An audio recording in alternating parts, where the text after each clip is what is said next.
হঠাৎ করে তারপর সেই ঠাকুমা ডাইনিতে পরিণত হলো।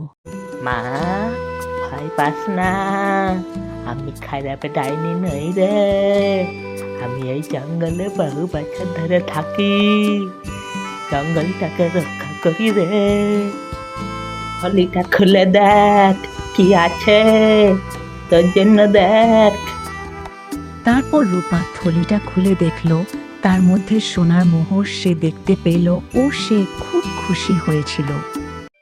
তারপর রূপা সেই ডাইনিকে ধন্যবাদ জানিয়েছিল ও সেই থলি ভর্তি সোনার মোহর নিয়ে সে বাড়ি এসেছিল। মা দেখো, জঙ্গল থেকে তোমার জন্য সোনা ভর্তি মোহর নিয়ে এসেছি। তোমাকে আর চিকিৎসার জন্য চিন্তা করতে হবে না।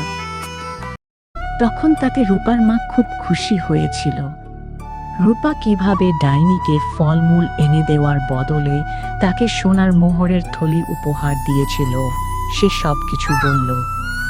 আমাকে ওই ডাইনির কাছে যেতে হবে, আর ওই ডাইনিকে খুশি করে সোনার মোহর আমিও আনবো। ঠিক তার পরের দিনই মিনা দের না করে সেই জঙ্গলের উদ্দেশ্যে বেরিয়ে পড়ল এবং সে ভাবতে লাগলো, কে জানে কখন এই ঘন জঙ্গলে সেই অদ্ভুত ডাইনি আমাকে দেখতে পাবে। পুরো ভিডিও দেখতে চ্যানেলটি লাইক ও সাবস্ক্রাইব করুন।